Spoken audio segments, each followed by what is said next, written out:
Nobody tells you what rejection actually feels like before it happens to you. They tell you it's part of life. They tell you everyone goes through it. They tell you it'll make you stronger, which is the kind of thing people say when they don't know what else to say, and which lands about as well as you'd expect when you're in the middle of it. Because in the middle of it, rejection doesn't feel like a building block. It feels like a verdict. Like something was weighed and measured and found to be not quite enough. Not quite right. Not quite what they were looking for. And the cruelest part is that it doesn't matter whether the rejection was professional or personal, whether it came from someone you loved or a stranger whose opinion you shouldn't care about. The feeling is remarkably consistent. It feels like being told something true about yourself. But here's the thing about that feeling. It's wrong. Not about the rejection itself, that happened, and it's real, but about what it means. The distance between what rejection feels like and what rejection actually does to you, that distance is what this video is about. There's a reason rejection hits the way it does, and it's worth understanding before we try to move past it. Human beings are wired for belonging, not as a preference, as a survival mechanism. For most of human history, being excluded from the group wasn't just painful, it was dangerous. Exile meant exposure. Rejection meant vulnerability in a world where vulnerability could kill you. So your nervous system treats social rejection with the same urgency as physical threat. The same neurological pathways that fire when you're in physical pain, fire when you're rejected. This isn't metaphor. This is measurable. Brain imaging studies have shown that social rejection and physical pain activate overlapping regions of the brain, which means when rejection hurts more than you think it should, you're not being dramatic. You're not weak.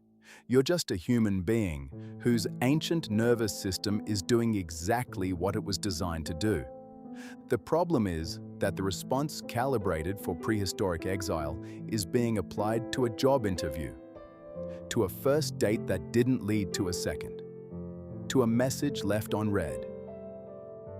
The pain is real. The interpretation it generates, that you are unsafe, that you are not enough, that something is fundamentally wrong with you, that part is the system misfiring. So if rejection doesn't actually mean what it feels like it means, what does it do? The honest answer is, it depends almost entirely on what you do with it. Which sounds frustrating when you're in the middle of it. But it's also quietly the most empowering thing about rejection, because it means the outcome isn't fixed. Rejection is raw material. It arrives without instructions, and what gets built from it, or whether anything gets built at all, is determined by a handful of things that almost nobody teaches you, and almost everyone has to figure out by accident. The first thing rejection does, if you let it, is give you information you couldn't have gotten any other way. Not the information it feels like it's giving you. Not, you're not enough, or you're not lovable, or this was never going to work for you. That information is noise. That's the nervous system misfiring. The actual information is more useful and more specific. It tells you where the fit wasn't right, which is different from where you weren't right. It tells you something about what you want versus what you were settling for, because the sting of rejection is always proportional to how much you wanted the thing, and sometimes what you wanted wasn't actually the right thing for you. It just felt urgent.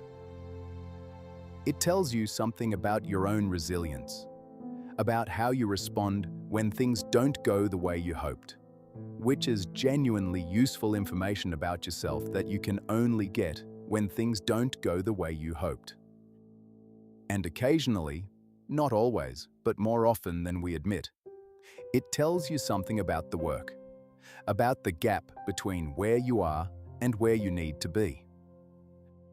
Not as a condemnation, as a direction. The people who build most from rejection are the ones who get quiet enough, eventually, to hear what it's actually saying, instead of only hearing the verdict. The second thing rejection does is strip something away. And this part is harder to frame as useful while it's happening, because what gets stripped away often feels like something you needed. A version of yourself you'd invested in, a future you'd already imagined, a story about how things were going to go. Rejection removes the scaffolding. And scaffolding is useful, right up until it isn't. Right up until it starts obscuring the actual structure underneath, or until you've been relying on it so long that you've forgotten the building can stand without it. The future you'd imagined with that person, that was scaffolding. The identity built around that job, that role, that version of success, scaffolding. The self-image that depended on being chosen, scaffolding. When rejection takes it down, what's left is what's actually yours. What doesn't require external validation to exist. What was there before anyone chose you or didn't choose you. That's not nothing.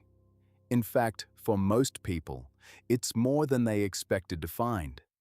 There's a particular kind of clarity that comes after significant rejection that is almost impossible to manufacture any other way.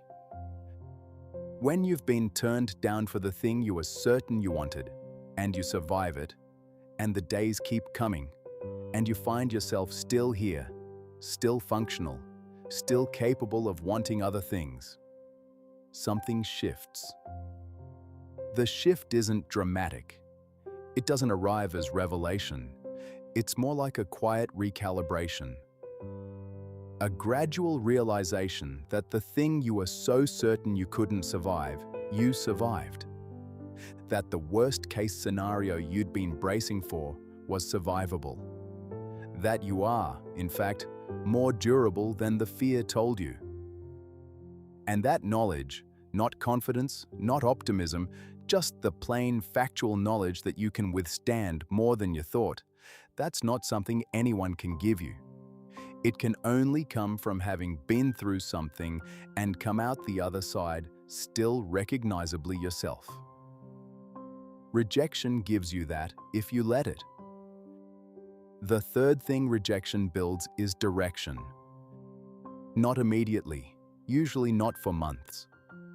But rejection has a way, again, if you let it, of redirecting energy that was going somewhere that wasn't right for it. Think about the things you pursued most after a major rejection. The projects, the relationships, the reinventions of self. Not in the immediate aftermath. That period is usually just survival. But in the months after that, when the raw part faded and something else started moving. Most people, if they're honest, can trace significant things in their lives back to a rejection that forced a redirection. The job they didn't get that sent them somewhere better. The relationship that ended and created space for one that actually fit. The door that closed and, months later, pointed them at a different door they hadn't thought to try. This isn't destiny. This isn't everything happening for a reason. It's just physics.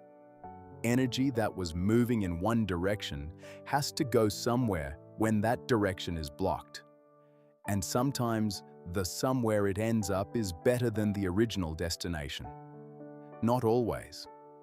But more often than the story rejection tells about itself.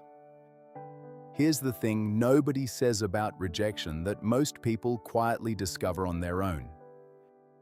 The people who get rejected the most are often the people who are doing the most.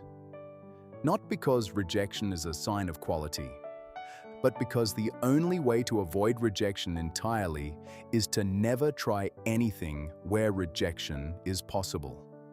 And the things worth trying, the relationships worth pursuing, the work worth making, the life worth building, those things all carry the possibility of rejection built into them. You cannot opt out of rejection without also opting out of everything rejection is attached to.